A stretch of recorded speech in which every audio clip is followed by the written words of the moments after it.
I'm pretty sure the Salem witch trials was probably like just a bunch of mold illness. Like, there's it's such a fascinating topic because I think this goes really, really deep and we don't have a clue. And unfortunately, with how health is being politically polarized Mhm. currently, I think it creates new obstacles from kind of a geopolitical perspective. But even, like the Salem witch trials would probably be a good example, upper Northeast, like tons of mold and, living in wooden huts with, wood on the roof and everything. But then you think about St. Anthony's fire, which was 18th century. I don't remember the exact year, but over in Europe, and there was this population where they ate a bunch of ergot contaminated grains, and they started developing all these symptoms and illnesses because they were consuming these mycotoxins and fungal alkaloids. So this was kind of a historical, well-known event. That is, if you just Google St. Anthony's fire, Hmm. it'll pop up. It was kind of an early documentation mold illness, but even, there's stuff in the Bible about avoiding mold and getting it out of your home. But I do Isn't that really crazy? like what you were saying about, I mean, the ego and compassion, which to your credit, I mean, I think you have a very healthy, grounded ego, because I think in, especially like literally it was during that relationship.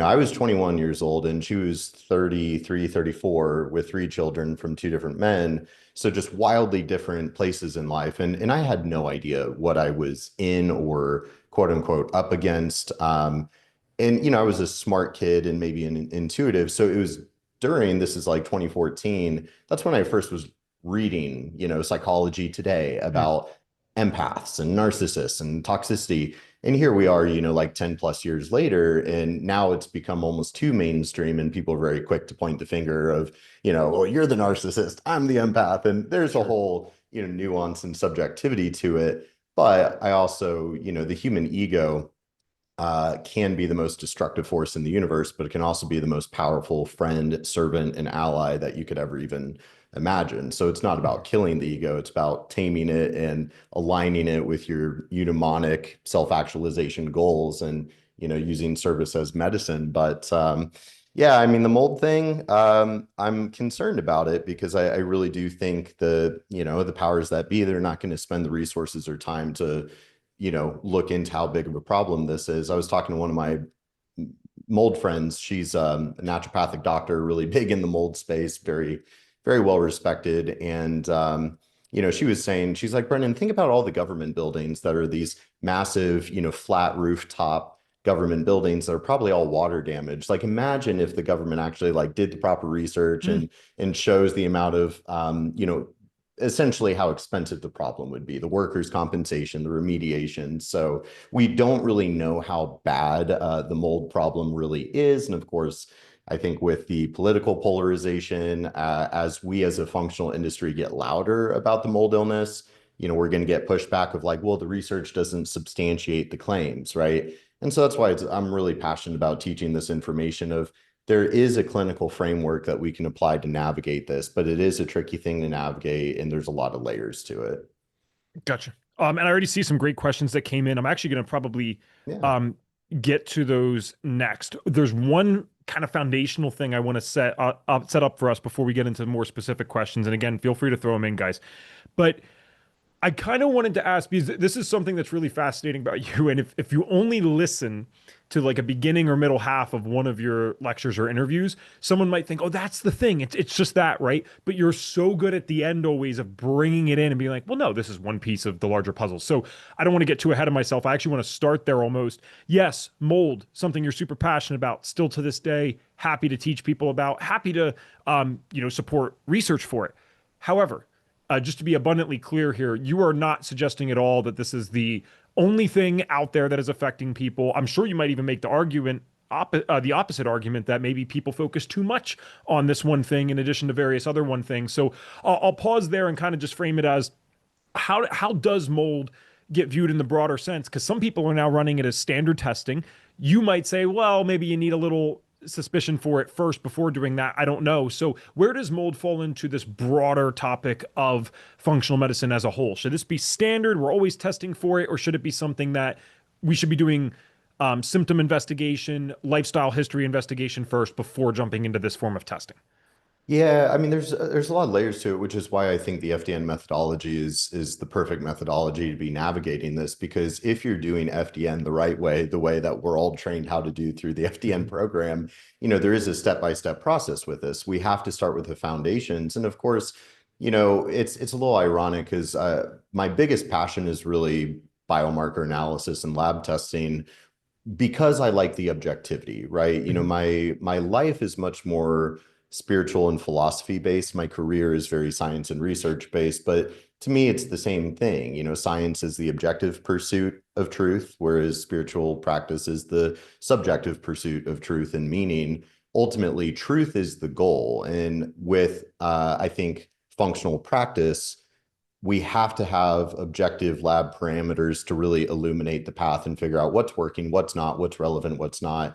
And I like the model that Reed created of the hidden stressors that are driving metabolic chaos. It's never going to be just one thing. The whole industry has really evolved and moved past this idea of a singular root cause, as if, well, one thing is driving it all. It's just the gluten, it's just the glyphosate, it's just the mycotoxins. Yeah. It's no, it's the net effect of all of the hidden stressors that are contributing to perturbed and dysfunctional physiology manifesting through the language of bodily symptoms. So it is a little, I have become very outspoken over the years about the mold thing because I think it was around 2017, 18, 19 that the mold illness paradigm just exploded within at least the functional medicine holistic health space.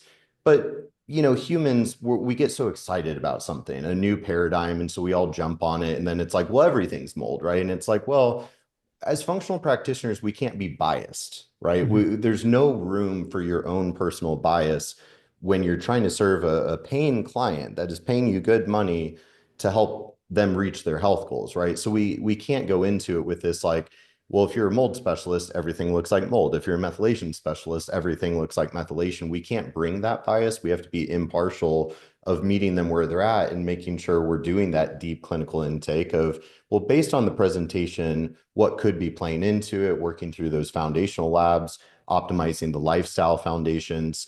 And so something I often preach, and I preach it in the course. I start the whole course with it of we're all exposed to mold. We do not all develop mold illness, right? Mhm. With mold, it simply becomes this matter of, what is the degree of toxic burden, how much exposure, how long, but also then in tandem with how resilient is this person to it, how Mhm. metabolically, immunologically resilient, right? So if it's a little exposure with high resilience, the likelihood of developing symptoms or illness is pretty low versus, if the degree of exposure is quite high and the metabolic resilience and capacity detox is pretty low, okay, well, then it's likely that symptoms will start creeping up and illness will set in. But there is a very much an art and a science to qualifying mold illness. And the biggest mistake, as a tangible, clear, succinct example, is okay, you have a greener, newer practitioner and they're exposed to the concept of mold illness. And so they start running urinary mycotoxin testing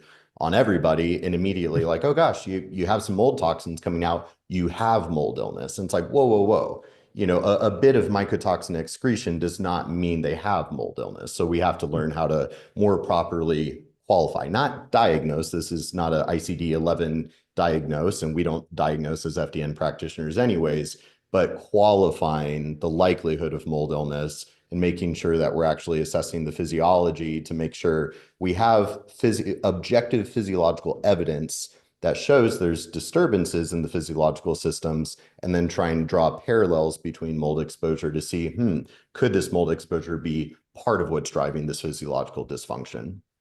Sure, sure. Well, very well said. And actually, Zoe said that too. It was to host some panelists. I don't know if you realize that, Zoe and Hey, but she said very well said, Brendan. We cannot afford to be biased, and that's the thing. I know that uh, you know this. I think, and correct me if I'm wrong. It's almost reframing it to we at least need to check in with ourselves to try to address the obvious biases, right? Because unfortunately, we probably are going to be subject to some bias to some degree.